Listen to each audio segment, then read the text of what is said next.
जय मल्हार मित्रांनो, व्हिडिओ शेवटपर्यंत बघा. मित्रांनो, इंदुरकर महाराज म्हणतात व्यवसाय करा, व्यवसाय करा. आपण सगळे व्यवसाय करून बघितले, आता काय करायचं? शेळीपालन शेवटचा व्यवसाय केला आहे तर आपले कडं मेले, जुलाब होतेत, तर त्यांना कधी गाठी येतात तर कधी ताप येते. आता तुम्ही सांगा मित्रांनो, काय करायचं? आता इंदुरकर म्हणते तर तुम्ही व्यवसाय करा. आता व्यवसाय तरी कोणचा करावं तरी काय सांगा तुम्ही?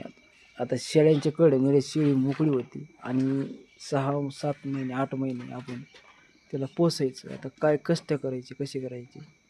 आता तर असं म्हणते इंदुरकर महाराज, कवठीखाली बसा आणि कवठं एक आपण व्यवसाय करा. आता कवठं जर डोक्यात पडला तर माणूस राहीन का? आता इथंच राहिना म्हणजे कवठीने कावा मोठं व्हायचं सांगा बरं मित्रांनो. चला मित्रांनो, तुमचे सांगा काही असलं तर कमेंट करा, फॉलो करा, शेअर करा, लाईक करा आणि सबस्क्राईब करा. धन्यवाद.